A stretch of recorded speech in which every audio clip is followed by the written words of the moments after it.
Okay. Bismillahirrahmanirrahim. Assalamualaikum warahmatullahi wabarakatuh. Selamat datang kepada semua yang hadir hari ini dan daripada sahabat-sahabat kita, NGO terutamanya wanita lah hari ni, Doktor ya? Ya, wanita.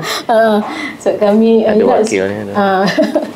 Ini kita ada NGO Pacu, NGO Wanita Isma, BKM. Kita ada, inilah wakil sekolah juga kita jemput sebenarnya, wakil sekolah-sekolah swasta di sekitar Bangi untuk hadir dan mendengarkan kupasan hari inilah, sebab kupasan hari ini fokus kepada pendidikan.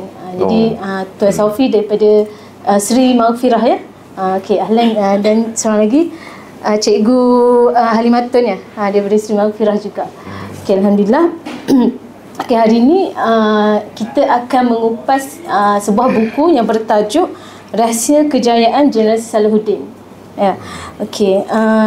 Dan kalau kita tengok tajuk tu, kita mesti gambarkan akan menceritakan tentang Salahuddin Al-Ayyubi kan. Tapi sebenarnya dia tak disebut pun secara physically tentang Salahuddin Al-Ayyubi, tapi bagaimana generasi itu dibentuk lah.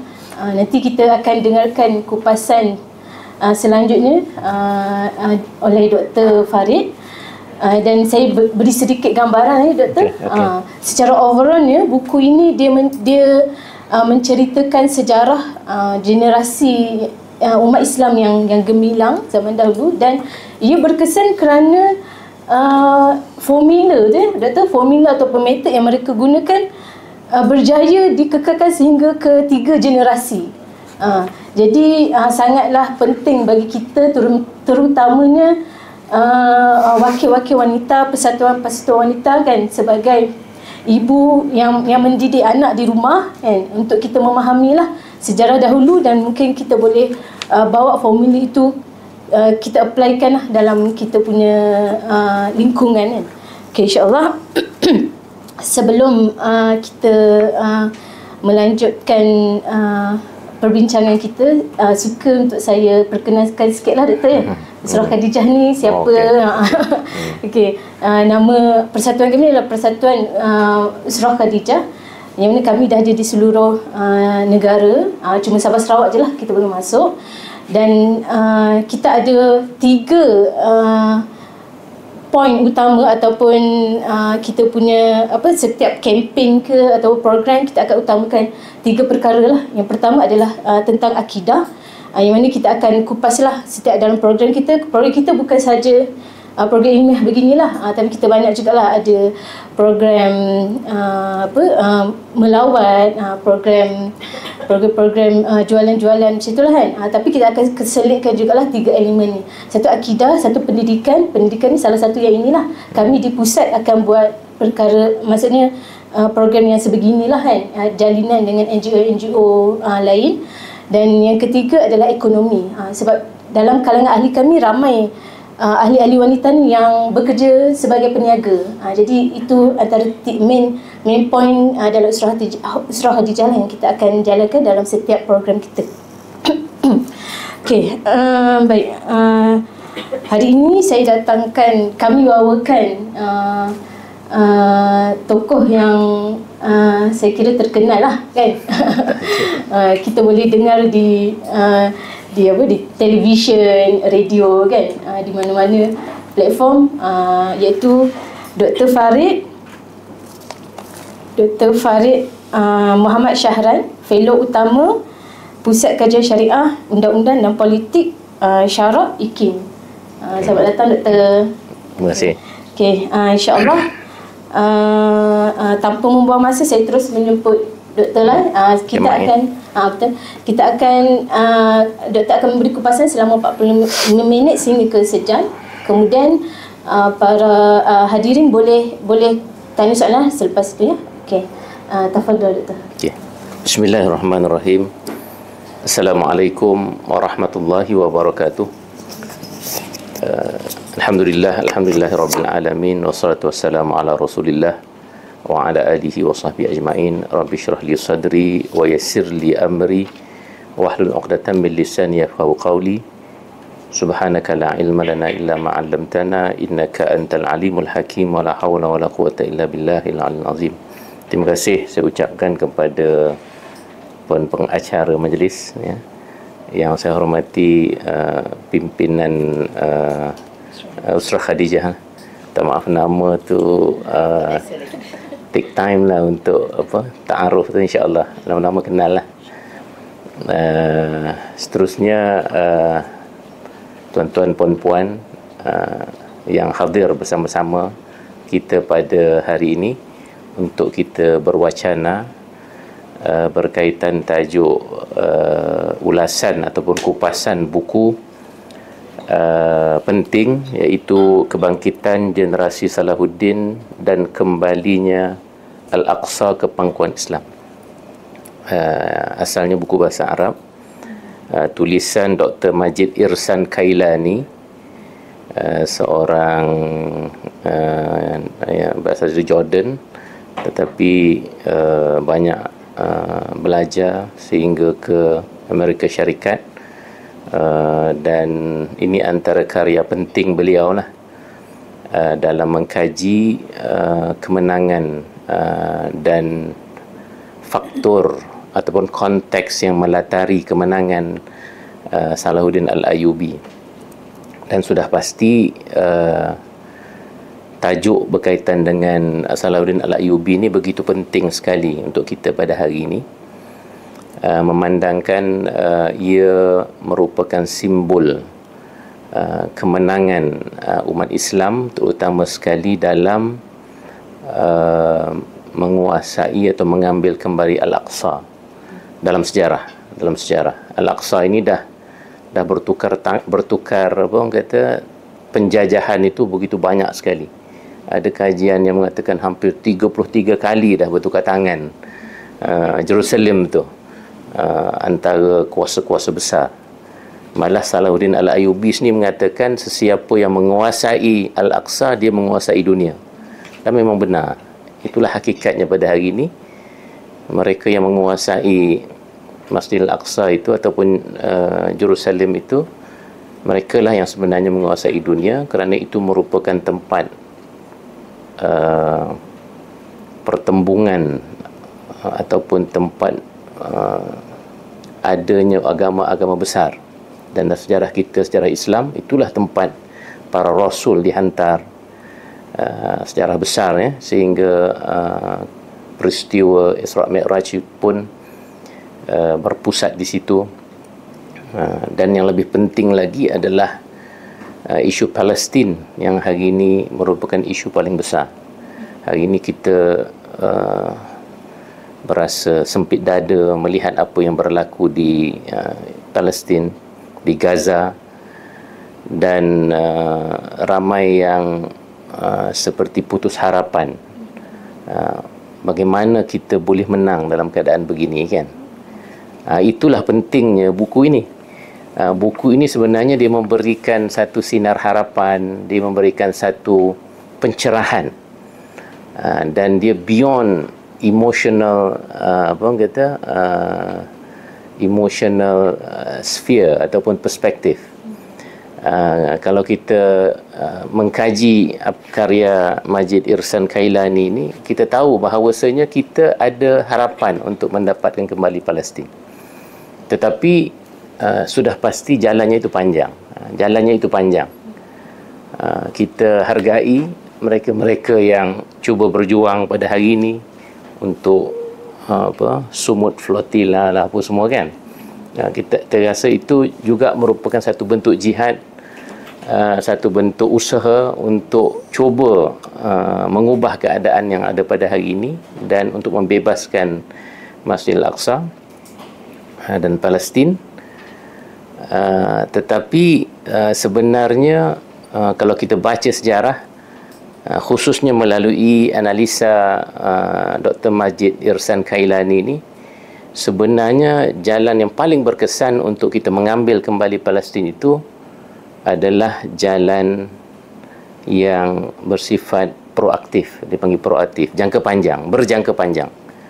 Dan inilah yang disebut tadi, kaedah pendidikan, kaedah pemikiran.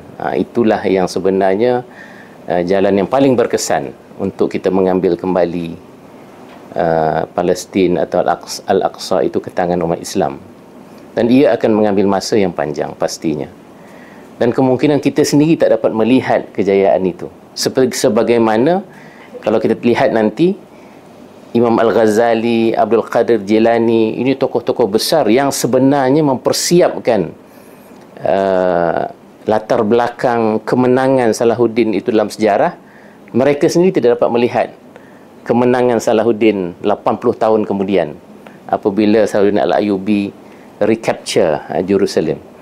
Jadi kita harus menanamkan azam bahawasanya kita harus bersama dengan arus untuk pembebasan Palestin, tetapi kemungkinan kita sendiri tidak dapat melihat kejayaan itu. Dan di akhirat nanti pun Allah Ta'ala tak bertanya you berjaya ke tidak, kan? Anda berjaya ke tidak. Allah akan tanya anda bersama ke tidak usaha untuk melakukan jihad, melakukan usaha untuk kemenangan dan kebaikan umat Islam. Jadi yang penting adalah usaha itu, usaha dan niat, ikhlas itu yang paling penting. Okey. Intronya panjang Ini belum nak masuk buku lagi. Bagi 45 minit je kat saya. Macam mana tu? Kesejam ya. Okey.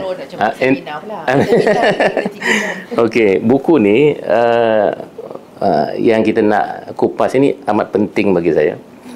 Terutama hari ini seperti yang kita sebut. Dan buku ni sebenarnya kami yang cetak ni. Masa saya dalam pimpinan dulu, gambar saya pun ada kat belakang ni. Masih ada gambar ni. Tapi ada banyak versi lah. Yang awalnya oleh Triple IT, tak silap. Tapi kemudiannya kami reprint balik. Kerana kami nampak kepentingan buku ini. And this was 2007. Maknanya dah berapa belas tahun yang lalu. Berapa tahun lama dah. Almost 20 years. Tetapi kita tengok relevannya buku ini masih penting sampai hari ini. Okey. Saya rasa saya tidak bolehlah pergi satu persatu bab buku ini, tetapi saya nak mungkin menceritakan tentang isi-isi penting ataupun rahsia penting karya ini. Pertama sekali, dalam pendahuluan buku ini, amat menarik Dr. Irsan Kailani dia buat satu analisa. Dia kata kesilapan penulis-penulis sejarah Salahuddin ini sebelum ini kebanyakannya ialah apabila mereka menganalisa sejarah kemenangan Salahuddin Al-Ayyubi, mereka selalunya menumpukan kepada fasa kejayaan Salahuddin itu. Fasa kejayaan Salahuddin. Dan kalau mereka nak kaitkan dengan kekuatan yang ada yang menghasilkan kemenangan Salahuddin Al-Ayyubi itu pun, paling kurang mereka bercakap tentang kekuatan kerajaan Az-Zinki yang melahirkan Salahuddin Al-Ayyubi itu. Itu sahaja. Maknanya dia revolve around konteks kelahiran Salahuddin Al-Ayyubi dan kejayaannya dalam memperkukuhkan kekuatan tenteranya, dan akhirnya strategi bagaimana Salahuddin Al-Ayyubi akhirnya dapat capture Jerusalem ataupun Masjid Al-Aqsa. Dan akhirnya itulah yang gembar-gemburkan sebagai kekuatan Salahuddin Al-Ayyubi dan strategi bagaimana untuk kita memenangi Jerusalem itu pada masa ini. Sedangkan kata Dr. Majid Ihsan Kailani, analisa sebegini dia kata ada dia punya kekurangan, malah kesilapannya. Kenapa? Kerana kalau kita buat begitu, kalau begitu cara kita menganalisa, maka kesimpulan yang kita buat adalah pentingnya seorang pemimpin. Kalau kita begitulah cara kita ni, kita akan buat kesimpulan bahawasanya sekarang ini kita harus melahirkan seorang pemimpin agung seperti Salahuddin Al-Ayyubi. Atau orang kata lain, kita akan kata kita akan mendambakan kedatangan Salahuddin yang baru, kan? Itu sahaja. Yang kedua, dia kata kalaulah kita berfikiran sebegitu, ia akan menyebabkan kita akan berusaha basically secara fardiyah dan bukan jamaiyah.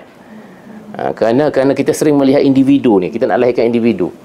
Mungkin kita ibu-ibu pun berfikir, biarlah anak aku jadi the next Salahuddin misalnya kan. Still we are thinking about kita punya apa kan, kita punya diri kita dan peranan kita secara individu. Dan kita tidak berfikir secara jama'i. Kan? Dan itu dia kata satu kekurangan lah dalam konteks menganalisa kemenangan Salahuddin Al-Ayyubi. Akhirnya dia kata, kalau begitu cara kita, umat Islam akan jadi lemah, pasif dan banyak berretorika, banyak retorik sahaja tentang pemimpin yang akan datang tanpa ada usaha-usaha yang bersifat substansial, tanpa ada usaha-usaha yang bersifat jangka panjang, tanpa ada perspektif yang melihat bahawasanya kita sebenarnya memerlukan penyediaan satu generasi, bukan seorang tokoh tetapi satu generasi.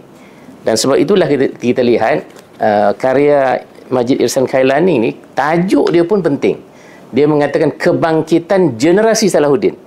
Hakaza zahara jilu Salahuddin Al-Ayyubi wa hakaza adatul Quds. Itu dia punya tajuk asal. Beginilah dia kata terzahirnya generasi Salahuddin, dan beginilah caranya bagaimana Al-Quds itu kembali ke tangan umat Islam. Begini itu maknanya apa yang nak diceritakan dalam buku ini. Inilah caranya, dia kata.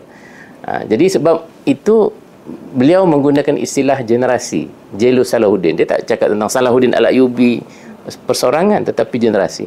Dan kalau kita tengok dalam karya beliau ini, saya ingat 3/4 buku ini bercakap tentang sebelum Salahuddin. Not even cerita tentang Salahuddin Al-Ayyubi, tetapi cerita apa yang berlaku sebelum datangnya Salahuddin Al-Ayyubi. 3/4. Dan itu penting sekali. Itu satu kesilapan kita dalam hari ini bila melihat ni. Maksudnya kalau nak bercakap tentang kemenangan umat Islam hari ini untuk mengambil kembali Palestin misalnya, atau Al-Aqsa, atau kita nak melahirkan balik tokoh seperti Salahuddin Al-Ayyubi, we have to talk about how to create the generation. Bagaimana nak membentuk generasi itu. Dan generasi ini kita tahulah dia bukan seorang, dia pastinya bersifat kolektif dan dia pastinya bersifat berjangka panjang. Okey, itu satu yang penting ya.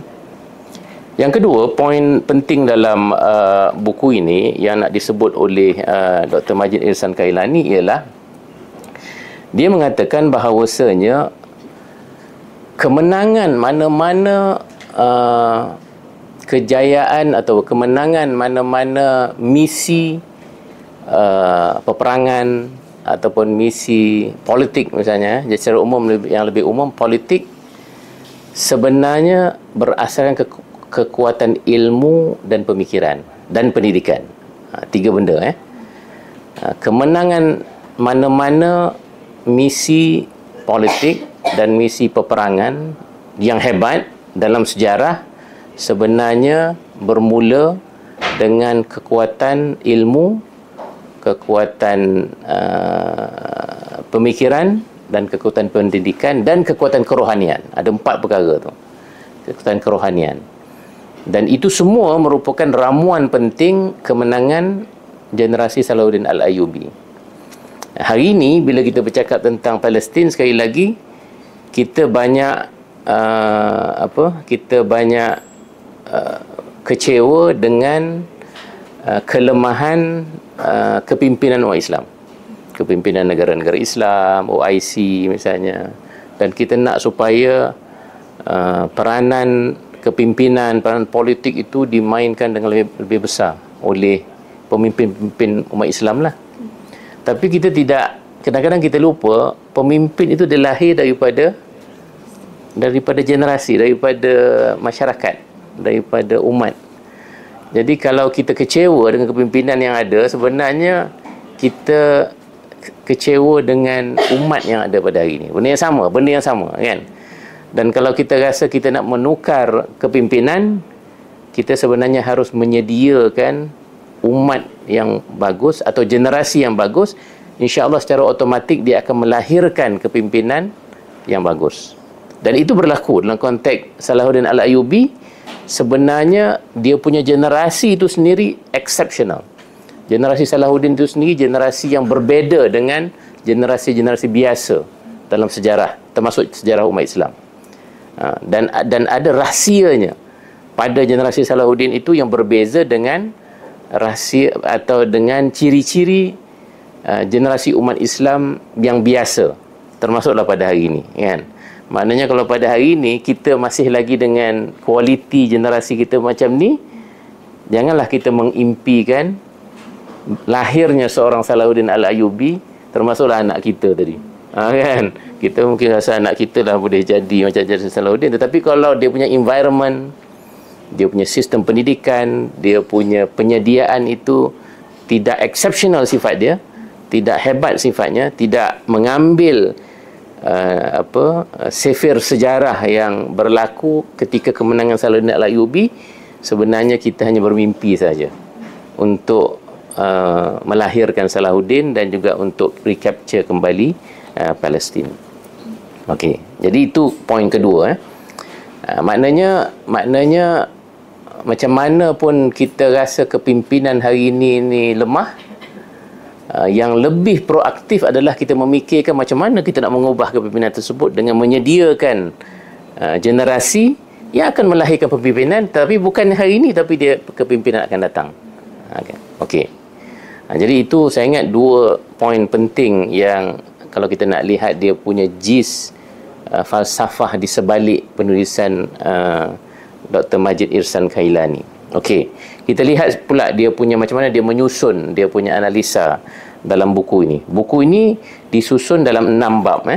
Dalam 6 bab Majid Ihsan Kailani ini. Dan bab pertama itu beliau membahaskan tentang kemelut pola pemikiran masyarakat Islam sebelum serangan tentera salib. Majid Ihsan Kailani menghuraikan buku ini berkaitan dengan kejayaan Salahuddin Al-Ayyubi, sebenarnya bila saya tengok sama, dia punya konteks itu sama dengan keadaan kita pada hari ini, kan? Kalau tak lebih teruk lah. Sebenarnya banyak ciri-ciri itu lebih kurang saja. Pertama adalah kemelut yang berlaku dalam pelbagai aspek kehidupan. Kemelut ni maksudnya krisis. Satu, misalnya krisis pemikiran. Ekstremisme berlaku di mana-mana sahaja. Ini kita bercakap tentang abad ke-11, abad ke-11 sebelum Salahuddin Al-Ayyubi. 80 tahun sebelum tu ada tokoh seperti Imam Al-Ghazali rahimahullahu taala. Ada tokoh seperti Abdul Qadir Jilani. Pada waktu itu juga ada tokoh-tokoh macam Ibn Rushd, ada tokoh macam Ibnul Arabi, bukan Ibnu Arabi yang Wahdatul Wujud tu, tapi Ibnul Arabi, tokoh faqih yang terkenal. Ini semua tokoh-tokoh besar. Maksudnya environment pada ketika itu, tradisi ataupun budaya ilmu Islam itu tinggi, cuma ekstremisme dalam pemikiran itu kuat. Maksudnya kelompok katalah kelompok fuqaha pada ketika itu masing-masing bergaduh, masing-masing berkonflik berkaitan dengan mazhab. Jadi masing-masing mazhab merasakan mazhab dia lah yang paling baik dan sentiasa menyerang mazhab lain. Dan mereka punya perpecahan mazhab ini very serious sampai ke tahap pertumpahan darah antara Syafi'i, mazhab Syafi'i dengan mazhab Hanafi pun sampai kadang-kadang berbunuhan. Kita hari ini tak adalah sampai kita pergi serang Masjid India yang ada dekat KL kan. Itu Hanafi tu, kita Syafi'i ataupun Salafi kan. Hari ini Salafi dengan tradisional. Itu pun saya tengok panas juga hari ini. Dia punya konflik itu agak hangat, tapi taklah sampai lagi ke tahap berbunuh-bunuhan. Tapi pada ketika itu, kata Majid Ihsan Kailani dalam analisanya, ekstremisme pemikiran Islam dalam bidang-bidang ilmu itu sampai ke tahap agak krisis, sehingga antara satu kelompok dengan satu kelompok itu sampai ke tahap mereka berbalah dan berbunuh-bunuhan. Walaupun berbunuhan tu tidak rampant lah, tapi kes itu ada, kes pembunuhan tu ada beberapa kes. Dia quote satu persatu dalam kitab-kitab sejarah peristiwa-peristiwa tersebut. Dalam kalangan ulama pula dia kata masing-masing sudah tidak lagi berhujah untuk kebenaran, tetapi berhujah untuk mengangkat mazhab masing-masing dan mendekatkan diri mereka dengan the power pada ketika itu, kuasa pada ketika itu. Jadi berlaku juga perbalahan antara ulama-ulama, sama ada ulama fikih atau ulama akidah ataupun mutakallimun pada ketika itu. Dan dalam tasawuf pun sama juga, berlaku dia kata ekstremisme dalam spiritualism ini sampai ke tahap ada yang meninggalkan kehidupan dunia, ada yang sesama sendiri itu pun berbalah dan lain-lain lagi. Yang ajaran-ajaran sesat juga tertimbul dengan begitu banyak hasil daripada penyelewengan kefahaman berkaitan dengan prinsip-prinsip kerohanian yang diajar oleh ulama-ulama sebelum itu. Jadi konteks sejarah pada ketika itu, suasana pemikiran begitu rancu, begitu ekstrim sekali dan begitu keliru. Walaupun ulama-ulama besar ada, tetapi suasana itu jadi ekstrim disebabkan oleh pengikut-pengikut ni. Kemudian dalam aspek sosial pun begitu juga. Bila pemikiran dah ni, dia akan terbawa-bawalah dalam konteks sosial pun masyarakat jadi berpecah. Masyarakat sudah tidak lagi mencari kebenaran ilmu, tetapi masing-masing mungkin mencari keseronokan duniawi melalui harta, melalui perkara-perkara yang mereka suka sahaja. Dari segi ekonomi lagi teruk, dia kata. Dari segi ekonomi, para pemerintah telah membazirkan wang negara dengan begitu ekstrim sekali, kata Dr. Kailani. Misal, dia bagi misal beberapa contoh. Perdana Menteri Fatimiyah pada ketika itu, sebab itu Fatimiyah masa itu menguasai Mesir sebelum akhirnya Salahuddin Al-Ayyubi kuasai Mesir dan akhirnya mengubah, Fatimiyah ni Syiah, mengubah kepada doktrin Ahli Sunnah wal Jamaah. Ketika sebelum itu dia kata keadaan begitu ekstrim sekali. Misalnya Perdana Menteri Fatimiyah Badrul Jamali meninggalkan harta sebanyak 600 juta dinar. Dinar dulu tu tinggi ya. Dia bukan macam dinar kita beli kat kedai emas hari ni tu. Satu dinar saya ingat dalam ribu ya, dalam berapa? 10,000 ke apa. Ataupun dekat-dekat 10,000. Satu dinar tu. Tapi dia meninggalkan 600 juta dinar, 15,000 kilogram dirham, 75,000 baju sutera. Kita baju 30 tu pun rasa dah banyak lah ya. Ni 75,000 baju sutera, 30 pelana unta dibuat dari emas, bejana dari emas yang di dalamnya terdapat mutiara bernilai 12,000 dinar, 100 paku emas. Dulu paku pun disimpan ya. Di atas setiap paku ada 500 peti baju. Paku besar lah ni. Itu ekstremisme yang berlaku dalam konteks kehidupan dan kehidupan royalties pada ketika itu, ataupun mungkin kepimpinan negara pada ketika itu. Seorang lagi gubernur yang bernama Abu Nas bin Marwan memiliki 500 gundik. Gundik 500. 500 gundik, 500 pelayan lelaki. Seorang raja. Ini Islamic empire ni kita bercakap ni. Dan beratus-ratus penyanyi wanita. Dan dia berdasarkan kajian sejarah. Setiap penyanyi dibeli dengan harga 5,000 dinar. 5,000 dinar. Ada lagi poinnya.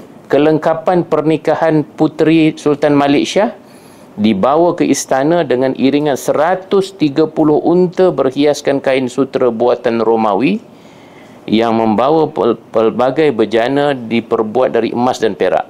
34 bagal berhiaskan kain sutera, kalung dan loceng bagal diperbuat dari emas dan perak. 6 ekor bagal membawa 12 peti dari perak dan di dalamnya bermacam perhiasan dari intan dan permata. Di depan baral terdapat 33 kuda yang menarik kereta emas yang berhiaskan kain sutera. Di atasnya beberapa pedang berlapikkan emas dan bertatahkan mutiara. Jadi kita boleh bayangkan suasana pada ketika itu lebih kaya daripada suasana pada hari ini. Tetapi dia ekstremism tu, dia punya berlebihan itu. Dan kita boleh faham kenapa akhirnya mereka ditewaskan oleh tentera salib. Dan ketika itulah Palestin ataupun Jerusalem itu diambil, being captured by tentera salib, maknanya the western power lah. Kan saya kata tadi 33 kali bertukar tangan tu, termasuk Sayyidina Umar dulu kan. Sayyidina Umar lebih awal lagi capture tu, tapi lepas tu bertukar, dan ini antara masa kejatuhan Islam dan akhirnya Palestin itu jatuh ke tangan orang-orang salib pada ketika itu. Sebab apa? Sebab suasana dan konteks itu begitu teruk sekali. Dari segi ilmu pun teruk, dari segi sosial pun teruk, dari segi ekonomi pun teruk, dari segi politik pun sama. Masing-masing berbalah. Malah kerajaan Abbasiyah pada ketika itu, daripada satu kerajaan dia berpecah kepada lebih 29 kerajaan-kerajaan kecil dan masing-masing berbalah sesama sendiri. Itu juga satu fakta yang begitu menyedihkan lah. Begitu menyedihkan.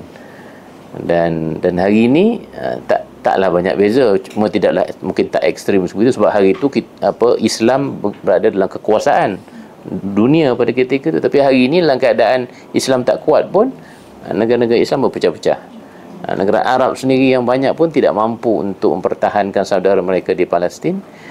Jauh sekali negara-negara yang yang tidak dekat dengan Palestin tersebut.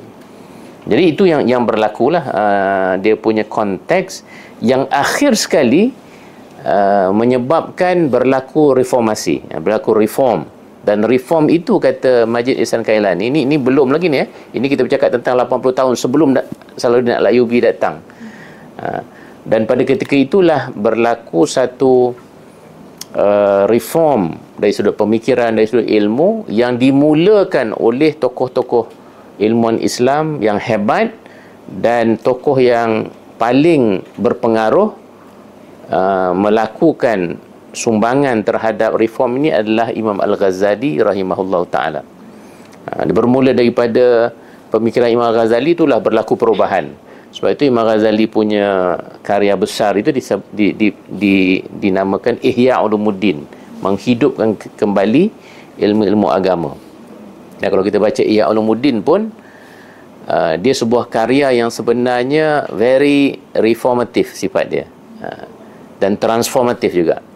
Kenapa? Kerana Imam Ghazali menghuraikan kembali ilmu-ilmu agama itu secara dinamik, tidak berpandukan kepada kaedah-kaedah tradisi yang biasa dilakukan oleh ilmuwan-ilmuwan Islam, sepertinya dalam fiqah. Sebab itu kalau kita baca Ihya Ulumuddin tu, dia semua ada dalam tu.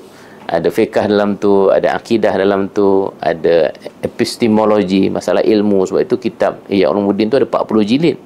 Dan jilid pertamanya Imam Ghazali mulakan dengan Kitabul Ilm, kitab tentang ilmu. Saya duk baca kitab tu di masjid. Ada translation bahasa Melayu ada, bahasa Inggeris ada. Dan itu sebenarnya kitab yang harus kita baca. Khadijah, Usrah Khadijah, lepas ni kena baca tu Kitabul Ilm, The Book of Knowledge, oleh Imam Ghazali, kerana di situ Imam Ghazali memberikan falsafah ilmu. Apa makna ilmu, dan bagaimana Islam melihat ilmu, dan apa adab-adab penuntut ilmu, adab-adab yang mengajar ilmu, dan sifat dinamika ilmu itu macam mana, yang akhirnya menyebabkan kalau seorang Muslim itu dididik dengan baik dalam fardu ain dan fardu kifayah, mereka akan mampu untuk menjadi seorang yang bersifat universal dalam berfikir dan berilmu. Jadi saya ingat, dan kemudian diikuti dengan 39 bab yang lain yang menyentuh pelbagai tajuk-tajuk atau maudhu'-maudhu' penting dalam pemikiran dan tradisi ilmu Islam. Dan itu merupakan antaralah banyak lagi tulisan Imam Ghazali dalam bidang akidah ada, dalam bidang fiqh, usul fiqh pun ada, dalam serangan dia terhadap falsafah Yunani misalnya, tahafud al-falasifah. Jadi Imam Ghazali itu macam seorang tokoh yang telah memberikan satu persiapan pemikiran untuk berlaku perubahan. Beliau mungkin seorang individu. Imam Ghazali itu mungkin seorang individu, tapi individu yang luar biasa lah dari sudut pemikiran, dari sudut ilmunya. Tetapi kata Dr. Majid Ahsan Kailani, kehebatan Imam Ghazali dan sudut ilmu itu diteruskan oleh tokoh lain, dan yang paling penting tokoh selepas Imam Ghazali itu ialah Abdul Qadir Jilani. Ini pun kita biasa dengar agak nama dia. Biasa kita dengar dia seorang sufi, tapi tidak. Beliau juga seorang tokoh pemikir seperti Imam Ghazali juga. Dan kehebatan Abdul Qadir Jilani berbanding Imam Ghazali, Abdul Qadir Jilani ni dia ada madrasah dia yang banyak. Dia ada dia punya jama'i itulah, dia punya kolektif, macam Isma, macam apa semua ni lah kan. You are doing a good job. Tetapi kita nak pemikiran tu juga, kan, pemikiran yang mendasari kita punya program-program ilmiah ni, supaya idea tu pun idea besar, ideanya juga idea yang mantap, seperti mana idea yang dilontarkan oleh Imam Ghazali diteruskan oleh Abdul Qadir Jilani, Imam Abdul Qadir Jilani, dan dirakyatkan, dia merakyatkan, dia merimbunkan idea-idea Imam Ghazali itu dalam bentuk madrasah-madrasah.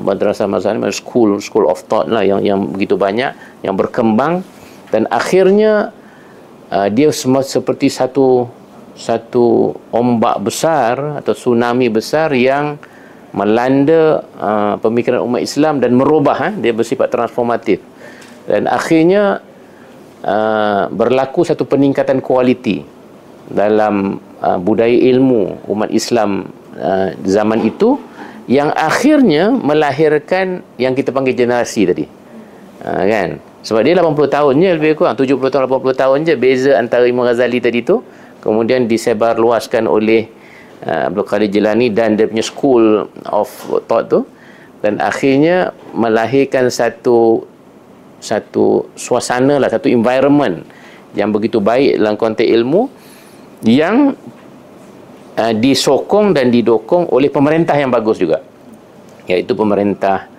Az-Zinki tadi tu, keluarga Az-Zinki tu, Nuruddin Az-Zinki.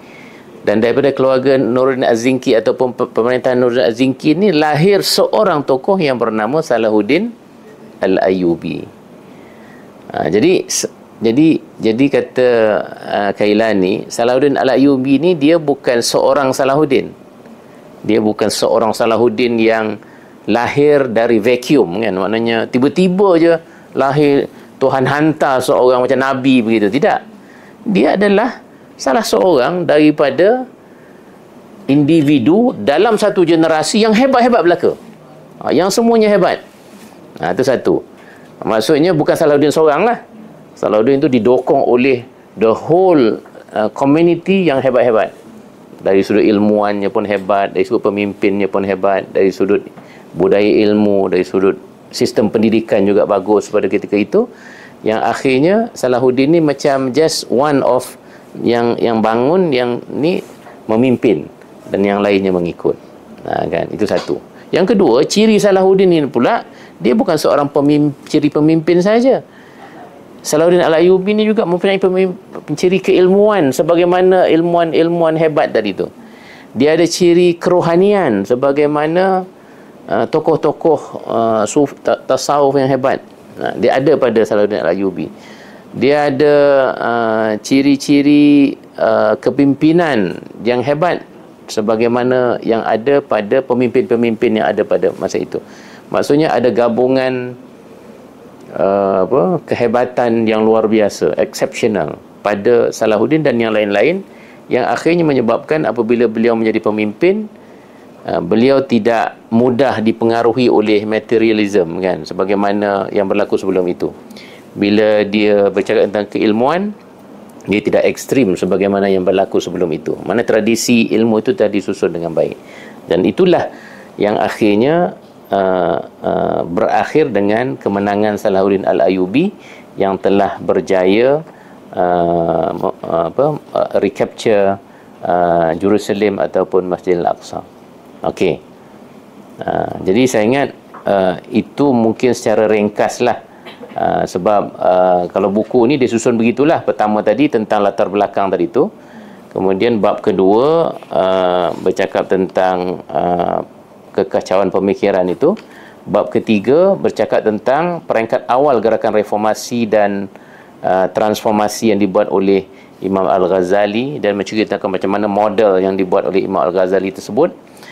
Kritikan Imam Al-Ghazali tentang golongan-golongan ekstrim ini, contohnya ulama-ulama kebendaan ataupun ulama sultan, kan, ulama usuk kalau bahasa Imam Ghazali itu, ulama jahat. Ahli ibadah yang riak, itu pun dikritik oleh Imam Ghazali. Sufi yang sesat pun dikritik ataupun dikritik oleh Imam Ghazali. Hartawan yang takabur. Jadi reform yang Al-Ghazali buat ialah mencetak generasi ulama yang baru dan mencipta metod baru dalam pendidikan. Ini mungkin relevan dengan pendidikan lah. Tapi kalau nak cakap tentang pendidikan tu saja, panjang lah pula dia punya proses. Sesi lain, sesi lain dan orang lain lah yang akan bercakap tentang apa dia punya prinsip-prinsip penting. Ada dalam bab buku ni ada yang nanti bolehlah masing-masing cuba bincangkan bagaimana cara Imam Ghazali menyusun sistem pendidikan yang ada itu, ya. Kemudian bab keempat, kemunculan madrasah pengaruh Imam Ghazali yang diketuai Abdul Qadir Jilani, itu bab keempat, dan diterangkan juga metod Abdul Qadir Jilani itu, dan kemunculan madrasah-madrasah yang begitu banyak mengikut kerangka Abdul Qadir Jilani itu, seperti Madrasah Adawiyah, Madrasah Suhrawardiyah, Madrasah Bayaniyah dan lain-lain lagi. Dan macam mana koordinasi berlaku antara madrasah reformasi itu dengan pemerintah. Jadi maknanya dia sokongan pemerintah dan juga sistem pendidikan yang begitu baik. Itu maknanya dia punya rahsia kejayaan itu adalah bagaimana pemikiran-pemikiran yang hebat tadi itu diterjemahkan, diturunkan dalam bentuk sistem pendidikan yang baik. Dan hari ini begitu relevan lah. Kita baru je ada kes yang Rogol tu lah, sebelum tu kes bunuh diri lah. Ada something yang kita kena ponder tentang sistem pendidikan kita ni. Dia dah tidak melahirkan generasi yang beradab lah, kan. Maknanya macam mana kita nak reform itu yang kita boleh fikirkan dan mengambil panduan lah daripada tulisan Majid Irsan Kailani ni. Dan bab yang keenam, beliau memberikan beberapa kaedah lah, beberapa kaedah yang penting, kaedah-kaedah sejarah yang penting dalam konteks kita membangunkan semula umat dan membangunkan satu generasi yang hebat. Ada 9 strategi lah. Antaranya yang disebut oleh Irsan Kailani ialah baik dan buruk masyarakat ditentukan oleh baik dan buruknya pemikiran.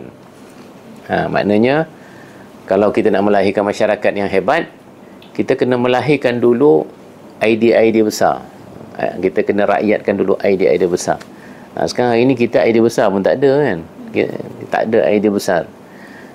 Mungkin you all lah kena bermula, kan. Ambil baca karya-karya besar, kemudian kita kena bincangkan dan kita kena masukkan dalam kurikulum, dan akhirnya supaya ia merakyat dan juga boleh menjadi sebahagian daripada ini. Saya anak murid kepada Profesor Syed Muhammad Naqib Al-Atas di ISTEC dulu.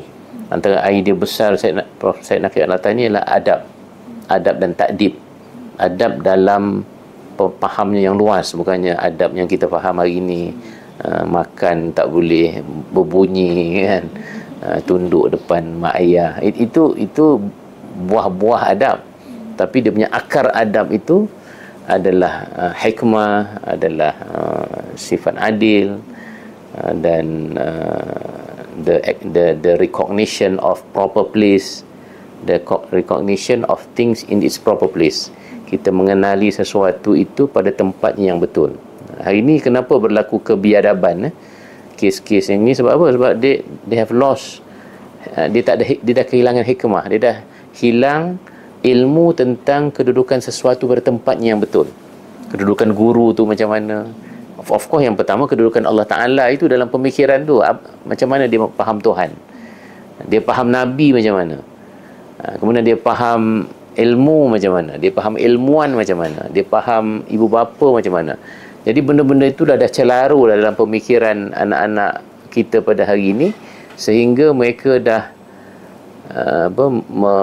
membolak-balikkan dan mengubah kedudukan itu, dan itu basic berlakunya kebiadaban kan, dan meletakkan suatu bukan bertempatnya. Dan itu juga makna adil.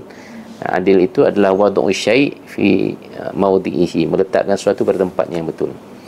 Ini antara idea besar, contoh yang saya bagi satu yang sebenarnya kita kena uraikan kembali dan kena bincang kembali, dan para pendidik lah yang sebenarnya the main player, merupakan pemain utama dalam menterjemahkan idea-idea besar itu ke dalam, sebagaimana dulu berlaku begitu, sebagaimana yang dianalisa oleh Majid Kailani tentang bagaimana akhirnya mereka dapat ambil idea-idea besar Imam Ghazali itu dan letakkan dalam kurikulum madrasah-madrasah yang ada, dan akhirnya benda itu berjalan dengan baik, dan akhirnya tercetaklah, terbenalah generasi yang hebat itu berdasarkan kepada sistem pendidikan yang ada. Tapi we are talking about at least 80 years. At least 80 years punya proses lah. Jadi kalau hari ini kita nak bermula, kita tak akan nampaklah kejayaan tu kan. Tapi alhamdulillah kita merupakan antara orang yang bersama-sama dalam proses itu, insya-Allah. Mungkin satu dua lagi. Kemudian kaedah kedua kata Dr. Majid Kailani setelah dianalisa itu, dia kata kegagalan usaha reformasi dan ulang kaji pendidikan. Dia bercakap tentang macam mana proses reformasi itu harus berjalan dengan baik melalui educational review. Maknanya kita kena review balik sistem pendidikan yang ada, sebagaimana Imam Ghazali itulah yang dibuat pada masa dahulu. Ketiga, pengaruh golongan ilmuwan dalam fiqh reformasi. Maknanya nak bercakap tentang reformasi, dia mesti didokong oleh ilmuwan. Kita kadang-kadang reformasi ni orang politik yang kita utamakan, yang buat reform, unfortunately lah. Tak, orang politik bagus, dia yang menggerakkan, tapi siapa yang berada di belakang orang politik itu penting. Siapa yang mengisi dia punya input ideanya itu penting. Tapi kadang-kadang itu tak berlaku. Dan orang umara sendiri kadang-kadang menjauhkan diri daripada ulama, sebab kadang-kadang dia takut dikritik kan. Kena kritik kan, dia dah mula terasa hati apa semua, dia menjauhi golongan ulama. Sedangkan dalam sejarah Islam sejak dahulu, kombinasi ulama dan umara itu sebenarnya yang memperkukuhkan kekuatan umat Islam.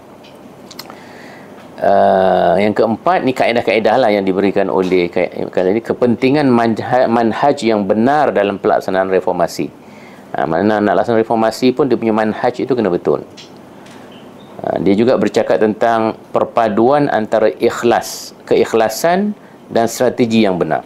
Kadang-kadang kalau strategi kita hebat tapi yang buat tu tak ikhlas, ada kepentingan peribadi, ada kepentingan kelompok tersendiri, dia tidak akan berjaya juga. Kerana akhirnya dia akan berkonflik antara satu dengan yang lain. Kemudian penterjemahan idea-idea besar ke dalam aplikasi yang benar. Maknanya kena macam saya sebut tadilah, kita kena idea besar, kena ada idea besar, dan kita kena apply benda tersebut dalam konteks yang betul. Kadang-kadang kita ada idea-idea besar tapi benda tu tinggal di awang-awangan sahaja, dan tidak ada yang cuba untuk terjemahkan. Kita ada tokoh-tokoh pemikir macam Prof. Al-Attas misalnya, kita ada Prof. Syed Hussein Nasr, kita ada Fadlur Rahman, kita ada Ismail Faruqi dulu. Semua menulis idea-idea yang besar. Tetapi dia tidak boleh terus katakan dia punya buku itu bawa ke sekolah suruh baca. Kita baca pun kepeningan kan. Tapi dia kena adalah generasi yang mengkaji pemikiran itu, kemudian dia turun ke satu level. Kemudian ada satu generasi lagi yang bawah lagi. Dia spill over effect lah kan. Dan pendidikan begitu. Sebab itu yang mengajar di sekolah-sekolah, dia belajar dulu di universiti. Dia dapat guru daripada profesor. Profesor tu mungkin bercakap tentang benda besar-besar, tetapi anak-anak murid yang hebat tu jugalah yang nantinya turunkan dalam bentuk pemikiran-pemikiran yang lebih praktikal dan akhirnya turun. Tetapi jangan kita ketepikan tokoh-tokoh pemikir yang atas tu hanya kerana mereka berfikir benda besar-besar. Dan jangan juga kita perkecilkan golongan bawah ni yang kerjanya menterjemahkan idea-idea besar tersebut ke dalam bentuk-bentuk yang praktikal. Sebenarnya dua-dua itu kena ada sinergi yang baik lah. Kena ada sinergi yang baik. Okey, panjang dah kan?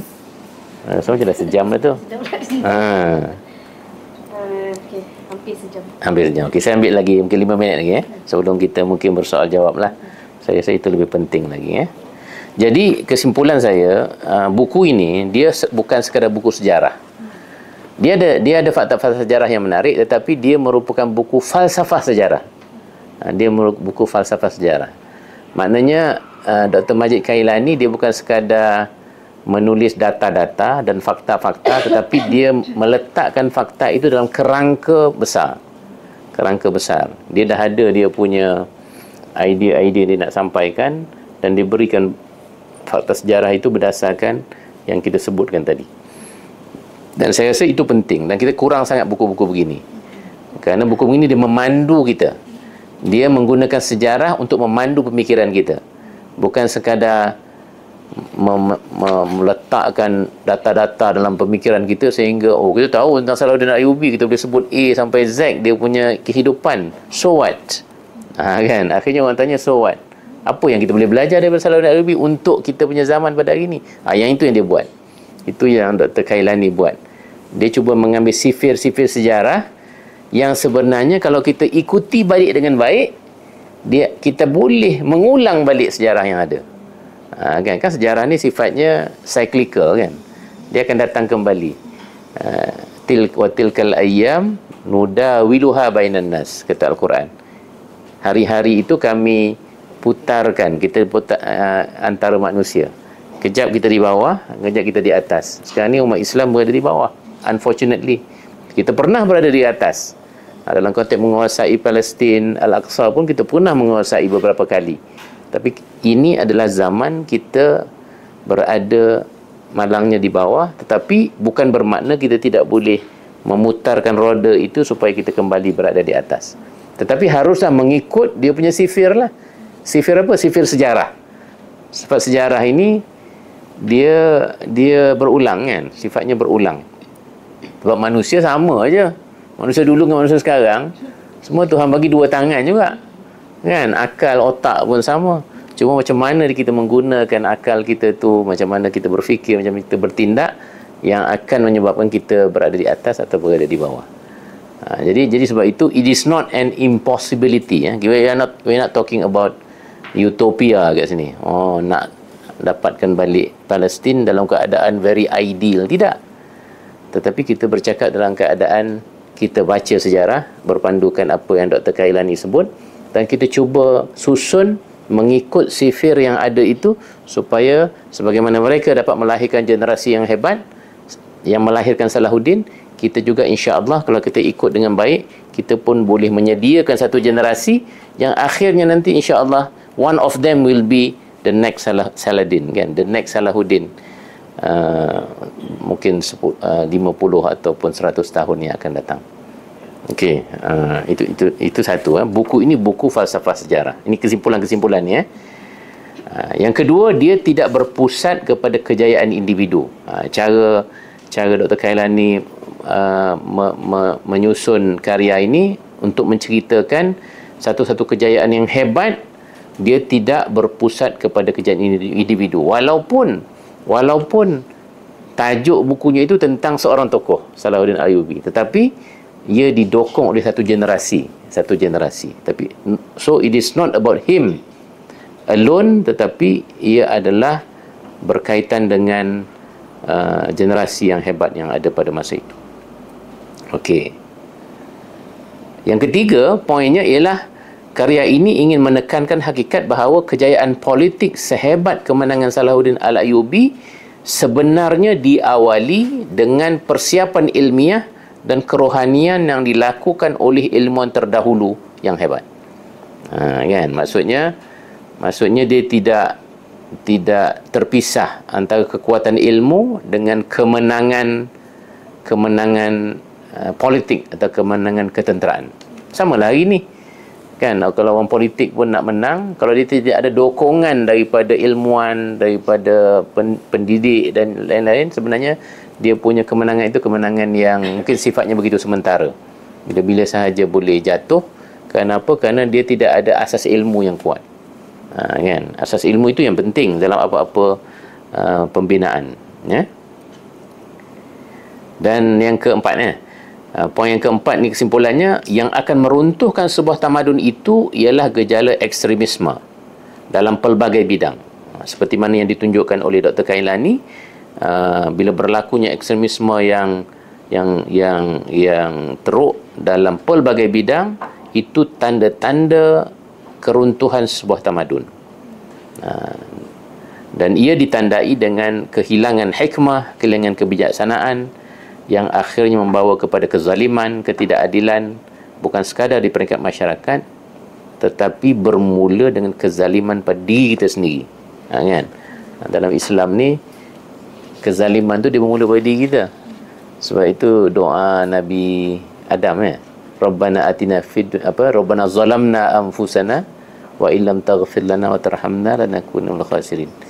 Maknanya kita minta ampun kat Tuhan kerana kita menzalimi anfusana, kita menzalimi diri kita. Sebab orang yang zalim pada orang tu, dia bermula dengan zalim pada diri dia dulu. Dia zalim pada dia punya, pada jiwa dia, pada akal dia. Dia angkat nafsu dia lebih tinggi berbanding dengan akal. Itu kan dah zalim tu. Maknanya meletakkan sesuatu bukan pada tempatnya. Jadi kezaliman apa-apa pun berlaku di luar sana, semua bermula dengan kezaliman dalam diri kita. Dan sebab itu, kalau kita nak membina satu generasi ataupun individu yang betul, kita kena betulkan balik dia punya diri tu.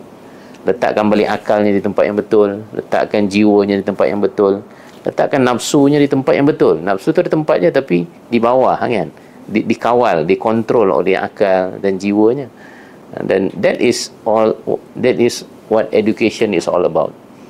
Kita mendidik manusia itu secara seimbang, letakkan dia punya emosi, akli, rohani, jasmani itu semua di tempat yang betul. Jerry, belajar tak Jerry?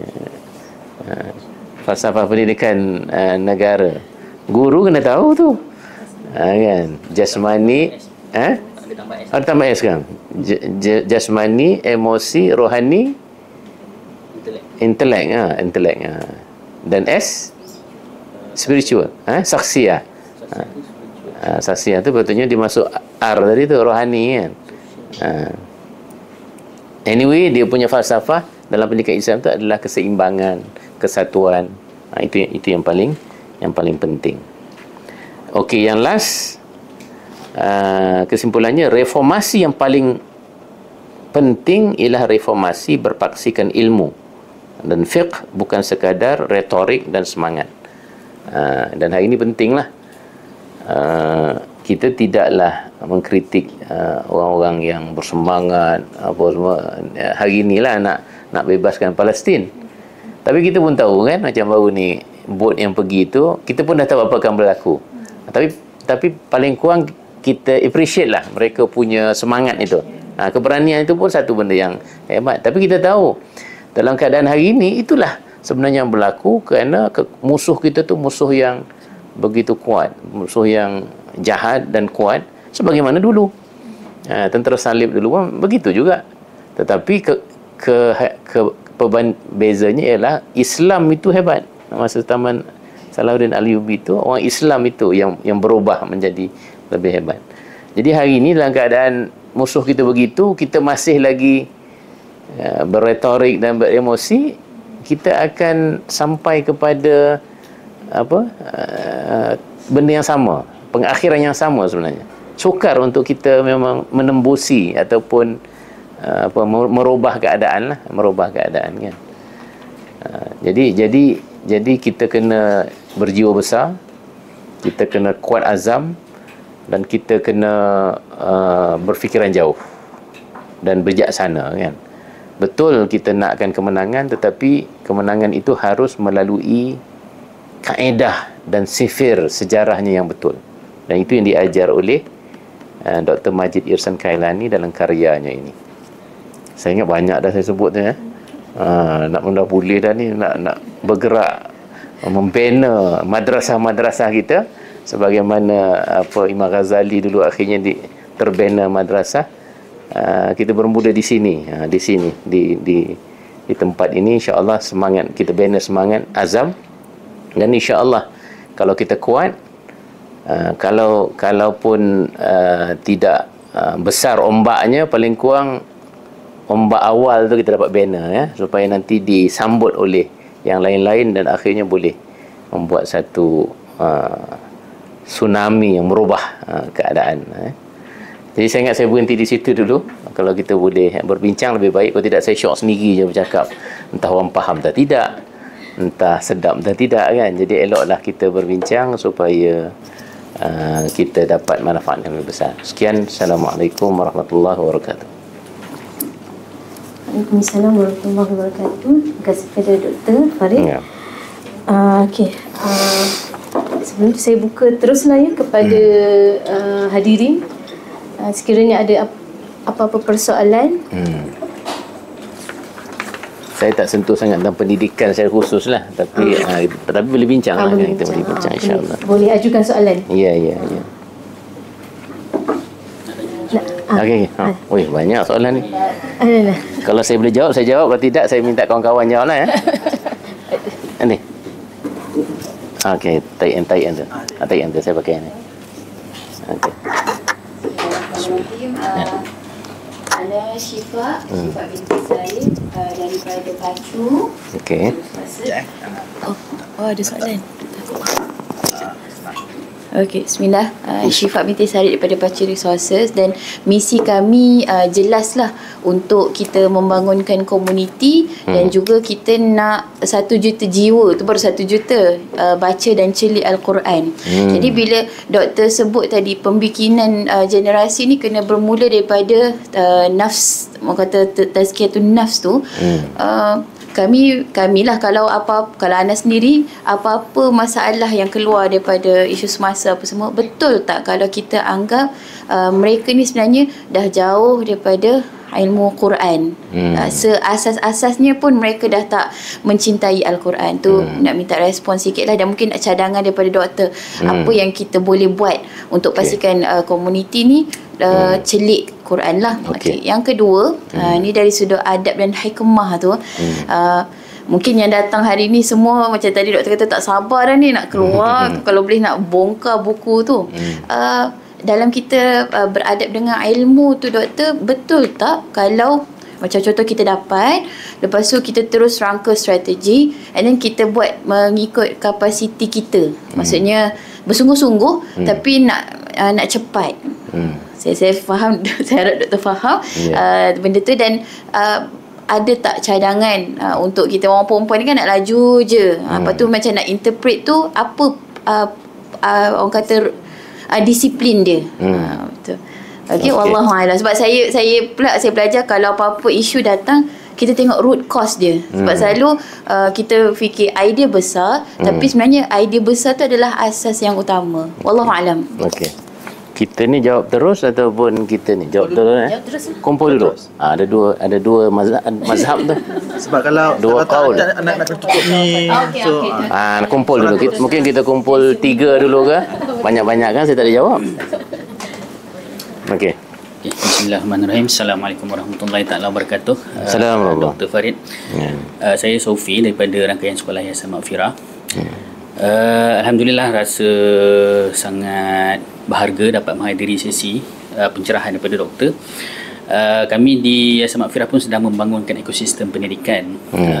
Dalam pada kita pun sebenarnya tengah meraba-raba ni, bukanlah clear sangat in detail apa benda nak buat step by step A to Z. Cuma dah start lah, maknanya belajar berdamping dengan orang hebat kat pemikir apa semua kan. Satu benda yang menarik, tadi doktor cerita tentang bagaimana Salahuddin Al-Ayyubi itu dia lahir daripada generasi-generasi sebelumnya tu. Maknanya usaha-usaha untuk membangunkan tu. Kalau Al-Ghazali sendiri, Imam Al-Ghazali, dia ada tok guru dia kan, Imam Juwaini. Jadi kalau saya tadi tengok balik dia punya timeline daripada Imam Al-Ghazali, daripada Al-Aqsa dirampas oleh tentera salib, sampailah Al-Aqsa tu dibebaskan kembali oleh Salahuddin Al-Ayyubi, itu 88 tahun. Tapi kalau ambil daripada bagaimana bermula daripada Imam Al-Juwaini, dia boleh kata almost 100 years juga. 100 years. Jadi adakah masa 100 tahun tu memang dia adalah macam satu sifir? Yang orang kata 100 tahun ni kan akan lahir mujadid yang akan mengubah masyarakat umat. Dan kalaulah katakan hari ni kita baru nak bermula, Allah alam lah kan, 1 tahun lagi dah. Walaupun yalah sekarang ni orang dah purata umur rakyat Malaysia ni dah makin, alhamdulillah, makin lama. Mungkin sempat lah kot. Tak tahu lah, Kak Widat sempat tak? Kena lahir hari ni baru sempat. Jadi persoalan saya, kita dah belajar daripada zaman. Dia dah ada rumus, dah ada formulanya mungkin. Jadi adakah in a way kita ada kaedah untuk mungkin belajar daripada kisah sejarah silam tu, dengan formula kebangkitannya, penyusunan resepi dan sebagainya, yang mungkin kita boleh bukanlah nak kata jalan pintas. Adakah ada kemungkinan dia tak perlu tunggu 100 tahun? Sebab memang sebelum ni kami mencari-cari contoh macam kejatuhan tamadun Melayu, Melaka kan, sangat menyedihkan sebab kita susah nak jumpa. Biasa orang cerita pasal kemasyhuran je, orang tak cerita tentang bagaimana Kesultanan Melaka tu boleh terhasil, apa resepi pembangunan. Resepi kejatuhan banyaklah cerita, boring dah baca. Kita bukan nak belajar jatuh lagi, tapi kita tengah belajar macam mana nak membina peradaban yang kita faham dia adalah satu langkah yang panjang, ada step by stepnya. Itu yang kita sedang mencari. Tinggal mungkin yang inilah kot, nampak dia ada structure-nya, formula dan sebagainya. Allah alam. Kita ambil satu lagi lah kalau ada. Lepas tu kita jawab.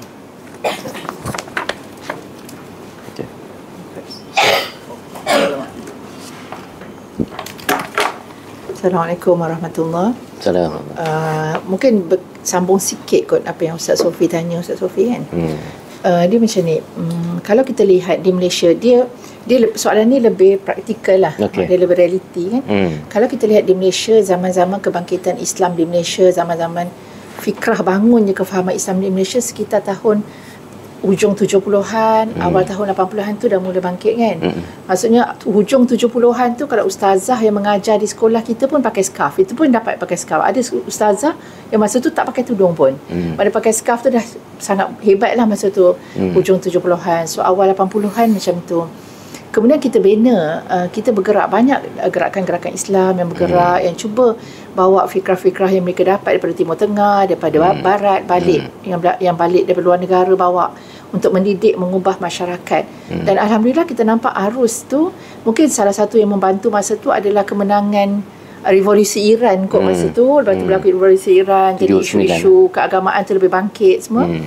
Dan kita nampak ada lahir generasi-generasi yang kuat, teguh mereka pada agama ni, ada. Dan generasi ni memang membina keluarga, masyarakat.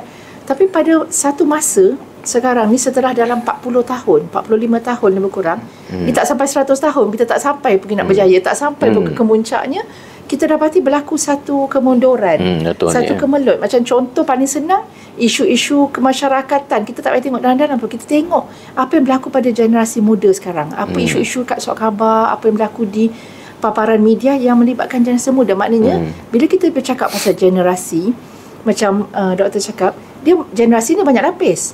Kita ni baru je lapis yang mungkin awal 80-an tu baru je jadi datuk, nenek. Ya, maksudnya belum, baru je lahir generasi ketiga, cucu. Belum sempat apa-apa. Berlaku satu, orang kata, revolusi, mungkin media sosial ke, apa benda yang melakukan. Jadi mungkin kalau boleh doktor kupas sikit lah, bagi sikit supaya kita bersedia dengan arus yang sebenarnya, realitinya sedang melanda kita. Terima kasih. Oh, ini susah-susah soalan ni. Nak jawab pun susah. Terima kasih. Pakai ni kan ni? Terima kasih kepada yang bertanya soalan. Memang kualiti punya question ni. Hari tu pemikir pun boleh tahan juga dia punya apa, kita punya soalan-soalan. Okey, tapi bagus, soalan-soalannya cukup baik. Ya, okey. Saya rasa Kita buat. Tak saya pakai mic tu. Saya pakai mic tu. Okey. Okey. Yang pertama tadi Syifa Syifa yang bertanya tentang celik Al-Quran ni lah. Dan bagaimana untuk pertama tentang satu kesimpulan yang mengatakan kelemahan kita ni kerana tidak kembali kepada kefahaman Al-Quran. Saya rasa statement tu betul. Kita tidak kembali kepada intipati pengajaran Al-Quran. Tetapi secara realistiknya, apa yang kita maksudkan bila kita tidak kembali kepada kefahaman Al-Quran tu? Kita kena ingat, Al-Quran ni bukan semalam turun, bukan juga minggu lepas, bukan juga 10 tahun yang lalu, tapi Quran ni dah turun 1400 tahun. Dan Al-Quran ni sudah dihuraikan oleh para ulama dengan begitu hebat dan mendalam, sehingga dia diterjemahkan dalam bentuk disiplin-disiplin ilmu Islam. Sebenarnya disiplin ilmu Islam yang kita belajar dekat sekolah agama, dekat universiti, itu tidak lain adalah Al-Quran yang disyarahkan. Kita belajar usuluddin, kan? Kita belajar usuluddin adalah huraian dan syarahan kepada ayat-ayat akidah dalam Al-Quran. Itu yang dihuraikan, akhirnya jadi satu ilmu yang dipanggil ilmu usuluddin. Ayatul ahkam yang banyak dalam Al-Quran, ada berapa 500 ke 600 ayat-ayat tentang hukum hakam, disyarah, akhirnya jadi satu ilmu yang dipanggil ilmu syariah atau ilmu fiqh, kan? Jadi kemudian yang ayat-ayat tentang akhlak misalnya, tentang jiwa, tentang apa semua, disyarah apa semua, akhirnya jadi ilmu yang dipanggil ilmu tasawuf, ilmu akhlak. Jadi sebenarnya dari sudut kita harus kembali kepada Quran, saya punya pandangan juga bermaksud kita kembali mempelajari ilmu-ilmu agama yang ada ni, ilmu-ilmu tradisi Islam yang ada.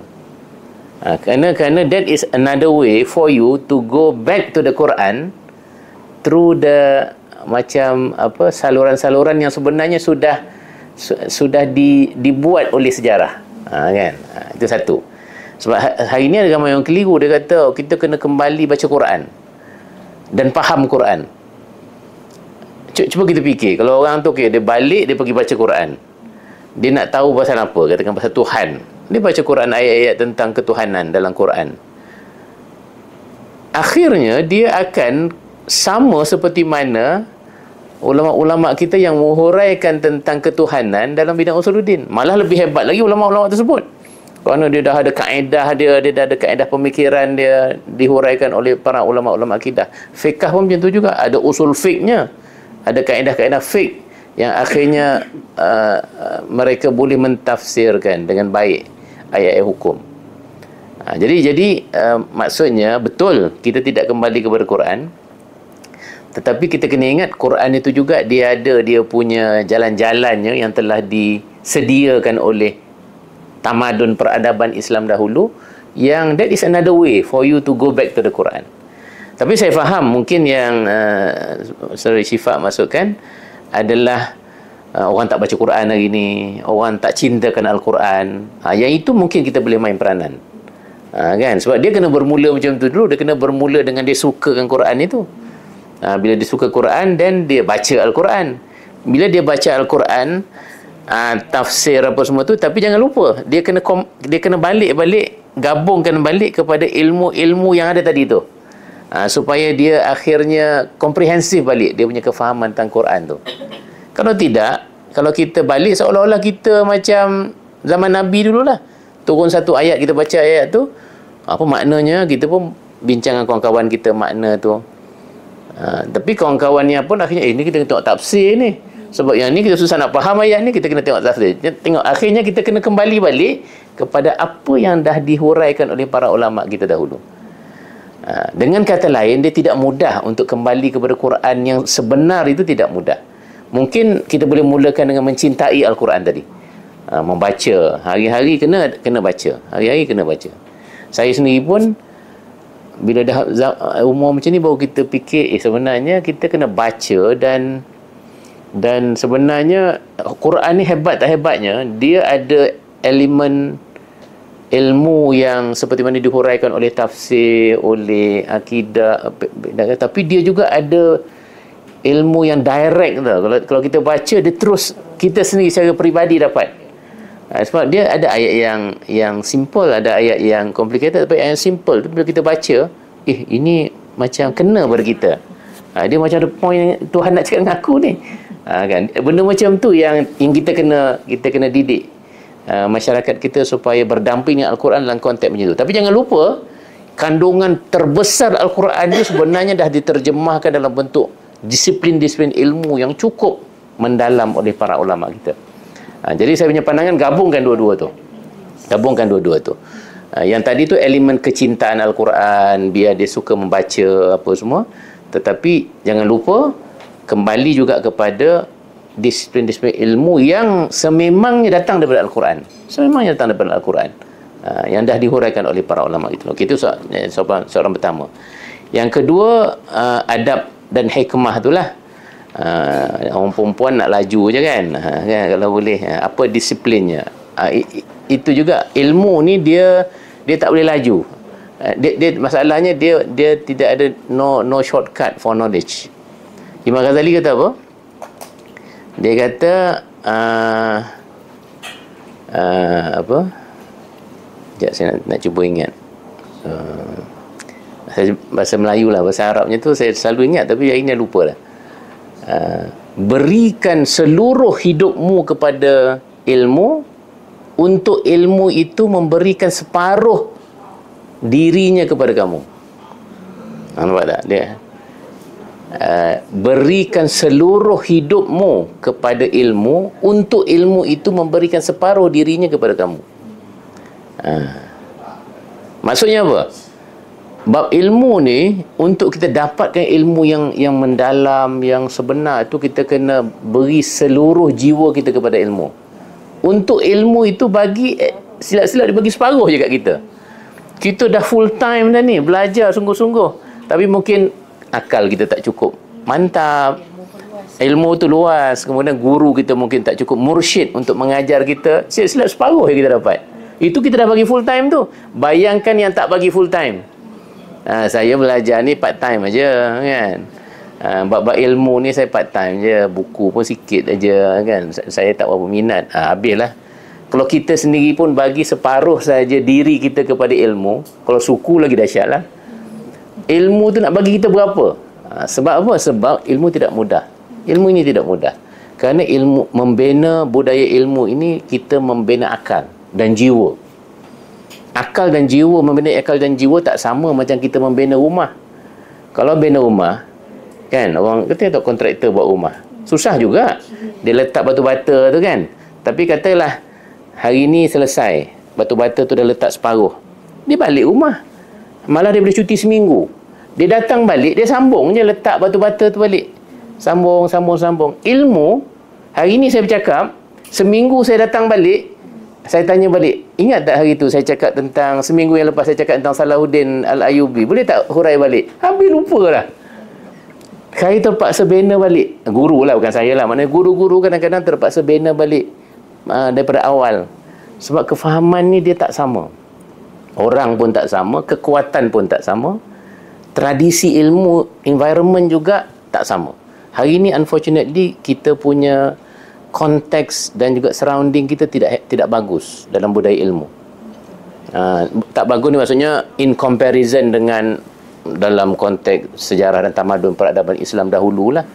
Saya dulu ke 2 kali dapat ke Uzbekistan. Saya betul yang pergi ke Uzbekistan, pergi ke Samarkand, ada makam Imam Abu Mansur Al-Maturidi, salah seorang daripada Imam Ahlus Sunnah wal Jamaah. Abu Mansur Al-Maturidi dekat Samarkand. Imam Bukhari pun di situ juga dia punya makam. Tapi Imam Bukhari, tapi ada Imam Abu Mansur Al-Maturidi bila saya tanya orang sana, dia kata makam Imam Abu Mansur Al-Maturidi ni adalah satu-satunya makam yang dapat diselamatkan, sebab dia kata di situ ada 40,000 makam para ulama yang hebat-hebat, tapi semua dah dihapuskan bila Rusia dulu, zaman Rusia dulu, bila dia menguasai kawasan Uzbekistan apa semua tu, dan dia sengaja meletakkan orang Yahudi duduk di situ. Masa tu Yahudi dengan orang Islam tak berapa ni, dan mereka sengaja menghapuskan kubur-kubur yang ada. Mereka buat perumahan atas kuburan tersebut, tapi bila mereka Islam kembali memerintah tu, mereka cuba cari balik, dan antara kubur yang mereka jumpa adalah kubur Abu Mansur Al-Maturidi. Tapi ingat, dia kata di sini bukan Abu Mansur Al-Maturidi sahaja, ada 40,000 ulama sehebat Al-Maturidi di sekeliling ni yang dimakamkan. Ini yang kita sebut tadi tu, generasi tu. Sebab ketika itu generasi ilmuwan itu begitu hebat dan begitu ramai orang yang berilmu, sampai makamnya saja 40,000 satu tempat saja. Bayangkan masa hidup tu macam mana. Maknanya suasana tu suasana ilmiah betul, kan? Di mana-mana saja kita dapat jumpa ilmuwan besar. Bukan ilmuwan agama saja, ilmuwan dalam bidang sains ke, dalam bidang apa semua tu. Jadi itu yang kita nak bangun, itu salah satu konteks yang kita nak bangunkan generasi baru ni. Dan environment begitu, dia membantu sebenarnya melahirkan golongan ilmuwan. Sebab tu hari ni nak belajar susah, kan? Kita nak belajar pun susah, nak faham pun semua, sebab kita tak ada environment. Anak-anak belajar kat sekolah asrama penuh pun, kononnya ada environment pun kadang-kadang dia lebih pada exam oriented, kan? Bukan sangat budaya ilmu yang kita nak itu. Jadi tak mudah yang saya kata. Jadi satu, saya kata tak ada jalan pintas. Dia kena ikut sifir juga. Kena ikut sifir. Ini pun Ustaz Sufi tanya kat tadi. Nanti saya jawab juga. Jadi maksudnya satu-satu. Kemudian disiplin juga kena kuat. Disiplin ilmu ni kena kuat. Saya rasa salah satu daripada ciri budaya ilmu Islam ialah dia intensif dan ekstensif. Itu dua ciri keilmuan Islam. Intensif maksudnya dia mendalam. Kalau belajar tu mesti mendalam. Tak boleh superficial saja. Kan? Tapi tak semua benda kita boleh belajar mendalam, kan? Kita pergi universiti pun, kalau kita punya bidang adalah bidang, macam saya bidang pemikiran Islam dulu, yang kita mendalamnya pemikiran Islam lah. Yang sainsnya, yang ekonominya kita tak mendalam. Ada satu lagi ciri, ekstensif. Jadi apa yang diajar oleh para ulama kita dulu, yang ekstensif tu dia boleh bersifat generik, superficial lah. Tapi mesti ada. Tapi kita mesti ada yang intensif. Macam saya dulu, alhamdulillah, bila saya belajar di ISTEC, bawah proses saya nak al atas, dia susun kurikulum begitu. Kita kena specialize dalam satu bidang. Macam saya pemikiran Islam, jadi saya mendalam dalam bidang akidah, teologi, filosofi, tasawuf, itu kita belajar mendalam. Tetapi dia kata wajib juga untuk semua pelajar yang Islamic thought ni, dia kena ambil juga Islamic science. Jadi kita kena ambil beberapa yang ni. Jadi kita tahu jugalah tentang falsafah sains, kita tahu Barat dan Islam. Kemudian Islamic civilization pun kena ambil juga, macam law kita kena ambil, economics kita kena ambil. Jadi paling kurang kita tidak zero dalam ilmu kita dalam bidang-bidang yang banyak ni. Kalau orang bercakap tentang ekonomi, paling kurang kita tahu macroeconomics, microeconomics, walaupun bukan bidang kita. Dan kita tak mudah ditipu lah, kan? Termasuk oleh pemimpin kan, dia kata ekonomi okey. Paling kurang kita tahulah sikit sebanyak. Undang-undang pun begitu juga, kita tahu hak kita. Kita tidak ditipu dalam konteks hak. Tetapi bila yang bidang kita tu, make sure kita benar-benar mendalam. Intensif itu kena ada. Sebab itu dulu tokoh-tokoh ilmuwan kita dulu, dia bukan sekadar intensif dalam satu bidang, dia intensif dalam banyak bidang. Termasuk tokoh yang kita sebut tadi, Imam Al-Ghazali rahimahullahu ta'ala. Kalau orang tanya who is Imam Ghazali, ada orang kata dia sufi, ada yang kata no, dia theologian, dia seorang ahli ilmu akidah, sebab dia ada kitab-kitab akidah yang hebat-hebat. Ada kata dia seorang filosofer, Sebab dia ada kitab Maqasid Al-Falasifah dan Tahafud Al-Falasifah. Ada 2 buku falsafah yang ditulis Imam. Dia usul fiqh, usuli. Kerana Imam Ghazali menulis Al-Mustasfa fi usulul fiqh. Dan kitab Al-Mankhul fi usulul fiqh. Ada 2 kitab Imam Ghazali yang hebat. Yang Imam Juwaini pun puji. Imam Juwaini tadi guru Imam Ghazali, bila dia tengok Imam Ghazali tulis Al-Mankhul tu, dia kata sepatutnya kau tulis ni masa aku dah mati. Sebab bila kau tulis masa aku hidup, engkau menenggelamkan aku. Itu secara joke lah guru dia kata. Dan dia kata Imam Ghazali ni seperti lautan, dia kata, yang orang akan lemas bila membaca karya-karya Imam Ghazali. Itu guru dia sendiri mengiktiraf Imam Ghazali. Kerana Imam Ghazali ni merupakan tokoh yang dia hebat dalam pelbagai bidang. Polymath, ini bahasa ini panggil polymath ataupun multidisciplinary. Hari ini berapa orang yang kita boleh tengok multidisciplinary? Hari ini saya bolehlah bercakap tentang pemikiran Islam. Sebab saya memang bidang pemikiran Islam. Cuba suruh saya cakap pasal sains ke apa semua, kelang kabut kan. Sebab kita, tetapi dulu disebabkan environment tadi, dia bukan sistem, dia bukan macam hari ni. Sistem pendidikan dulu, dia sistem kita pergi dari satu guru ke satu guru. Kan? Dah you habis belajar satu guru ni, you can freely move to another guru dan belajar pula bidang itu daripada mula sampai habis. Kalau rajin cari satu buku Ibn Sina, dia punya autobiografi. Dia ditulis oleh Ibn Sina tentang diri dia sendiri, macam mana dia, kisah dia lah.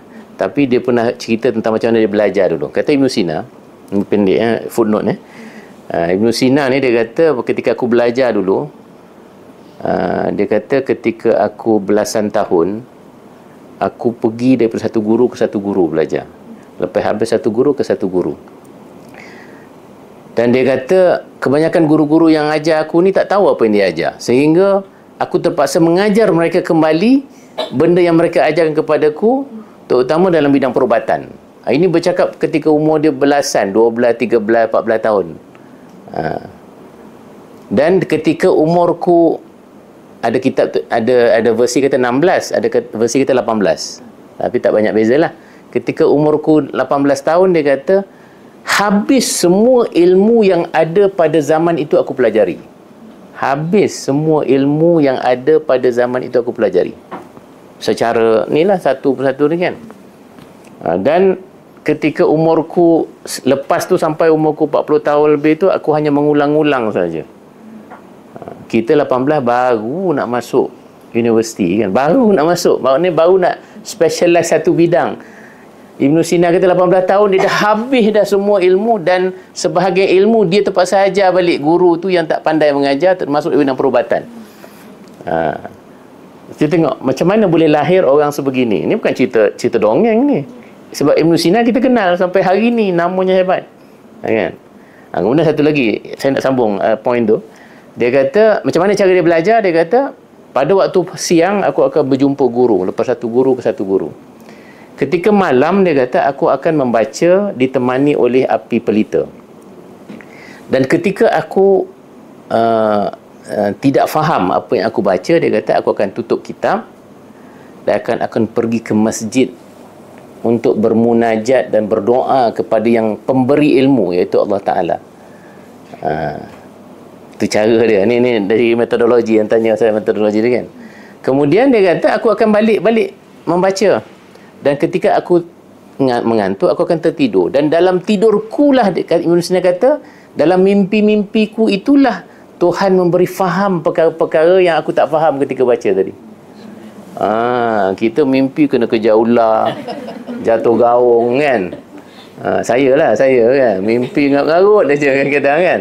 Ibn Sina mimpinya adalah ilham-ilham yang Tuhan berikan ketika dia tidak faham baca, setelah dia bermunajat di masjid meminta kepada Allah Subhanahu Wa Taala. Itu akhirnya melahirkan seorang ilmuwan besar seperti Ibn Sina. Metod inilah yang kita kena ngerti, maknanya ikhlas. Kan dia banyak dalam tu, ikhlas, kesungguhan, disiplin, meminta kepada Tuhan, menujat. Sebab ilmu dari Tuhan. Ilmu ni semua ilham dari Tuhan. Jangan ingat kita sendiri baca kita faham. Yang kita faham itu sebenarnya dari Allah Ta'ala. Sebab itu kita selalu baca, Allahumma zidni ilma warzuqni fahma.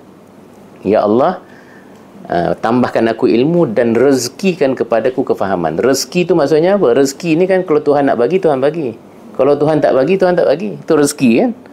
Ilmu begitu. Sebab itu kadang-kadang kita belajar dengan kawan kita satu sekolah, daripada darjah 1 sampai darjah 6, dia dapat nombor 1, kita dapat nombor 40. Kan? Adalah, bukan kita kat sini lah, dekat Afrika sana. Kan? Belajar satu sekolah, daripada darjah 1 sampai darjah 6. Guru sama, kelas sama, daerah sama.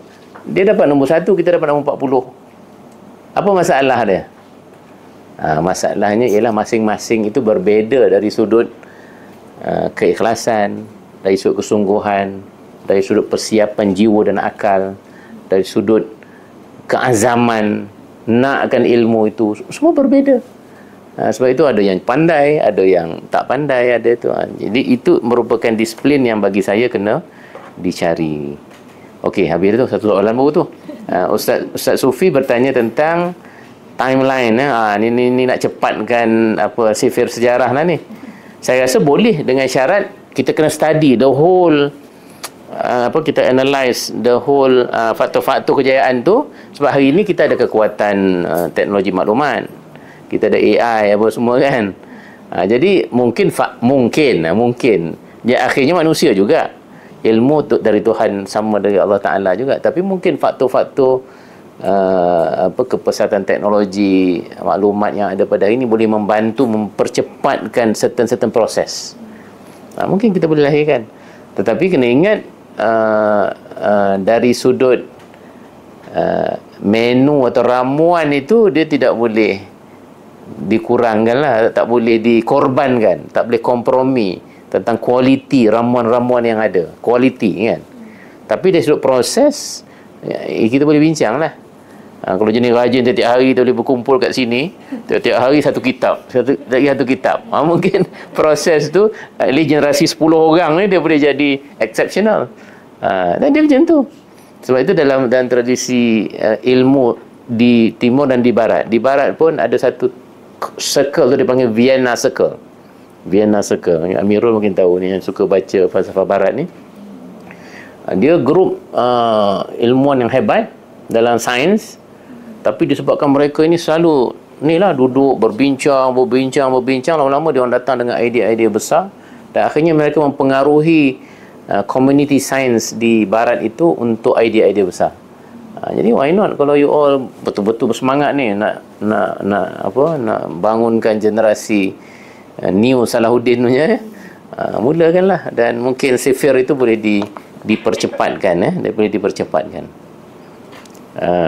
Yalah, yang lama tu Iman Juwaini apa semua tu memang itulah masa yang diambil kerana mungkin faktor teknologi apa semua tu kan. Macam katalah nak pergi ke kelas, Imam Ghazali dulu nak ke Baghdad itu dia kena naik kafilah yang sampai kena rompak kan. Dia cerita Imam Ghazali dia dirompak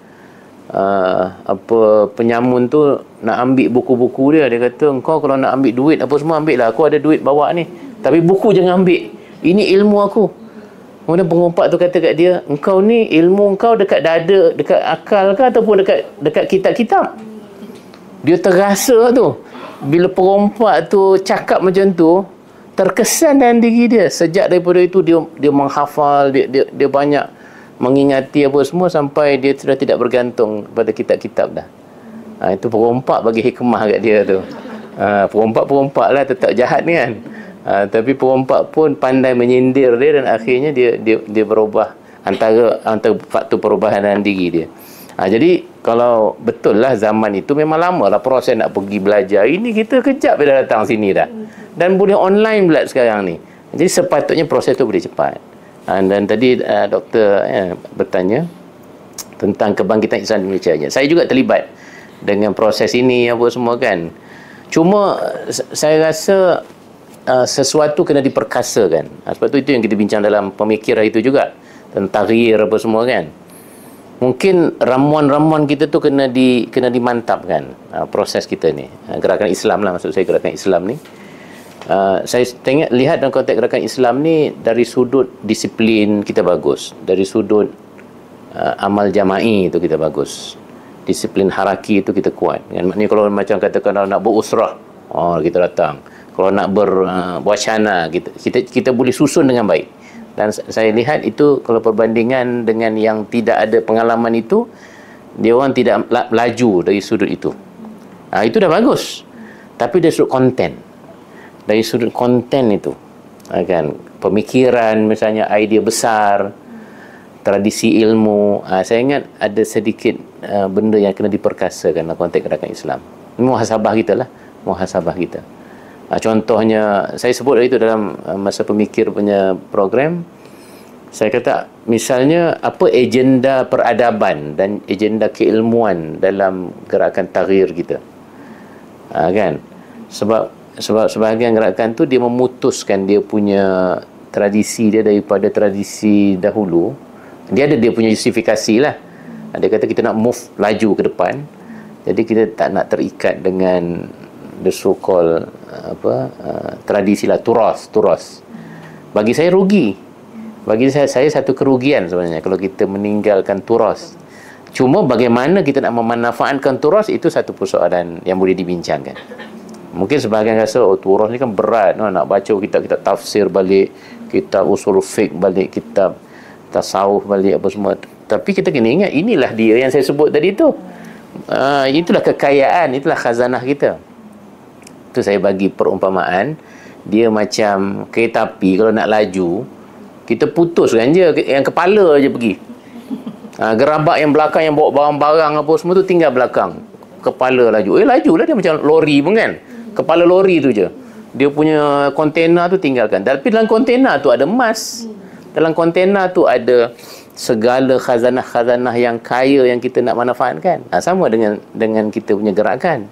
Bila nak bergerak ni, kita nak laju, kita dah tinggalkan semua yang mahal-mahal kat belakang ni atas alasan kadang-kadang kita nak moden, kita nak cepat. Tapi sayang. Jadi kalau kita nak review, saya rasa itu yang mungkin boleh bagi kekuatan baru kepada kita. Yang betul, katakanlah revolusi media sosial apa semua ni, dia sedikit mengganggu. Sebab apa? Sebab sebagaimana dia menyebarkan ilmu dengan laju, dia juga menyebarkan kekeliruan dengan laju, kan?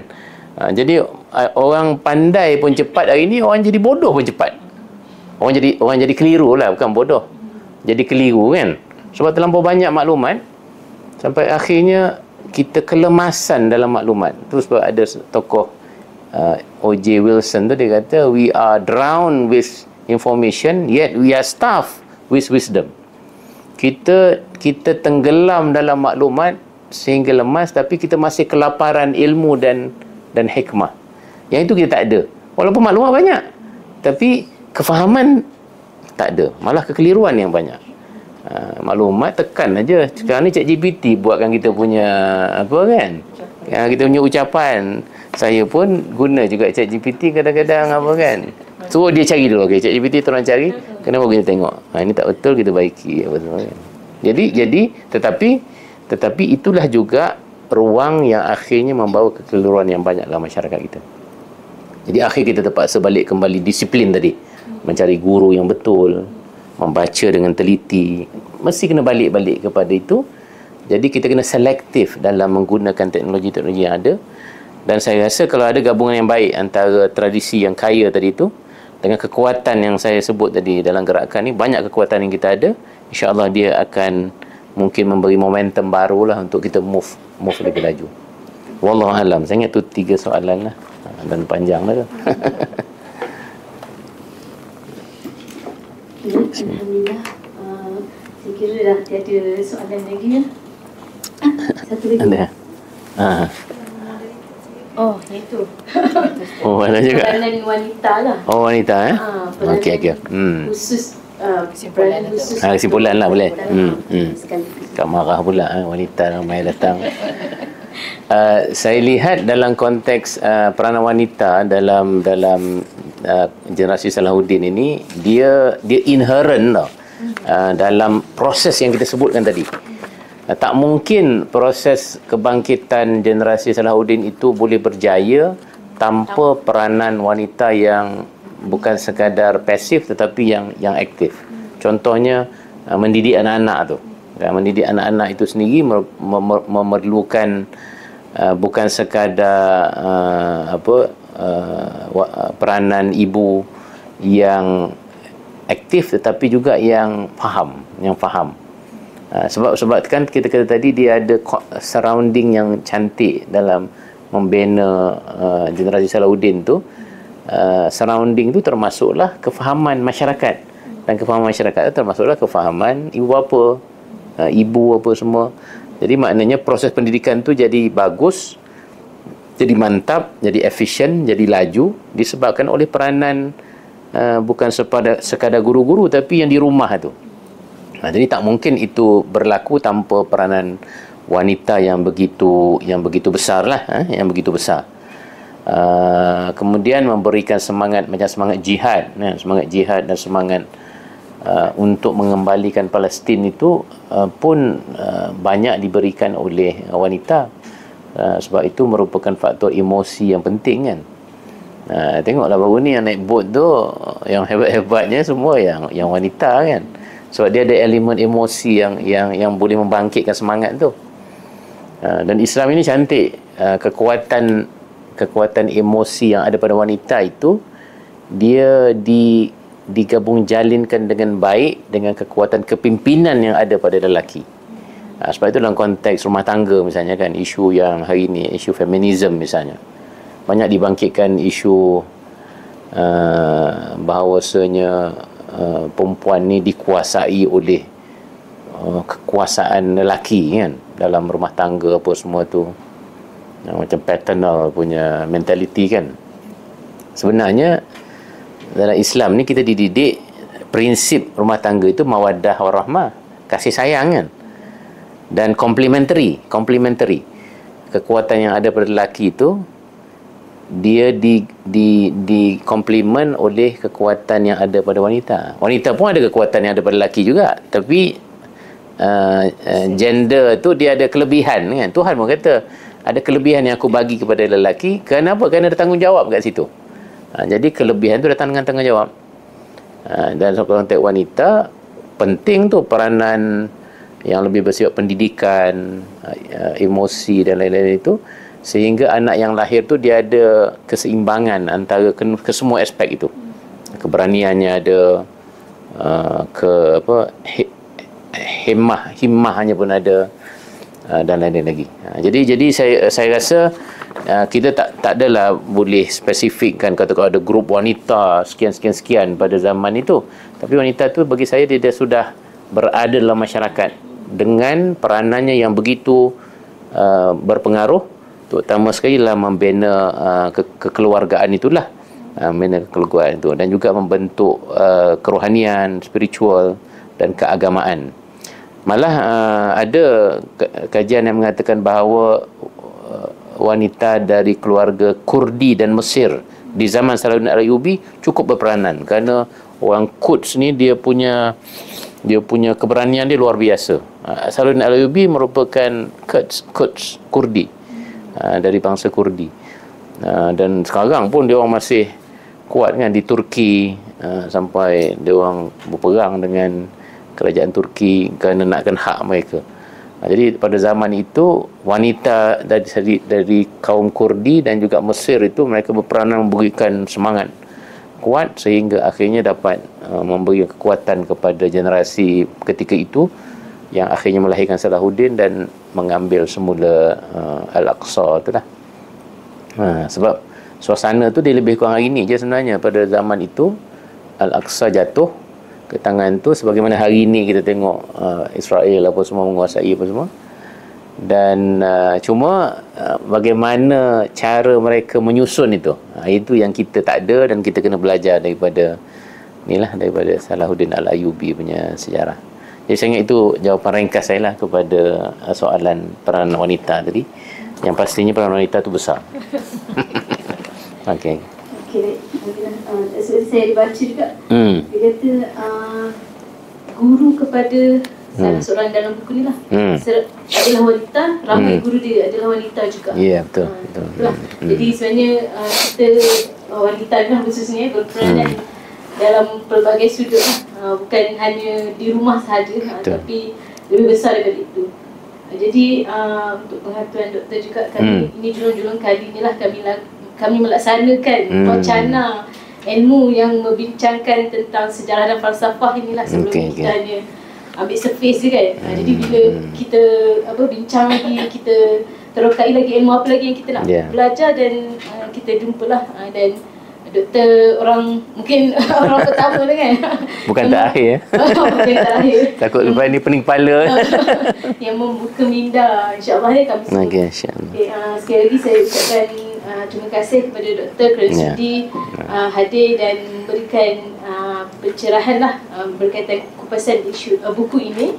Dan saya harap juga kepada hadirin selepas ni mungkin kita boleh teruskan lagi ya momentum momentum berwacana ini dan akhir sekali saya ingin simponkanlah ya khususnya buat wanita kan kita mestilah berjiwa besar, berfikiran jauh dan teruskan membina budaya ilmu ini dalam kalangan kita lah kan.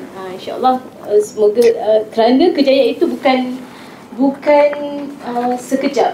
Dia mengambil masa dan memerlukan ketabahan, kekuatan dan kesabaran untuk kita mencapai generasi yang gemilang itu. Wallahualam. Sebelum akhir saya jemput Dr. Fadilah untuk sampaikan wanita ni macam inilah doktor. Lepas tu dia punya hadiah berbunga-bunga sikit. Okey. Saya menjemput Dr. Fadilah untuk sampaikan cerita hati kepada Dr. Fadilah.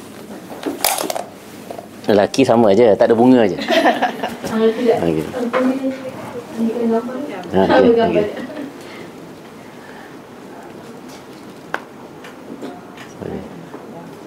Betul. Okey. 1, 2, 3. 1, 2, 3. Okey. Terima kasih. Terima kasih kepada doktor dan hadirin yang hadir. InsyaAllah. Sedikitlah jamuan. Oh, nak bergambar? Boleh. Boleh. Semua. Boleh masuk album sejarah. Boleh. Nak belakang. Okey.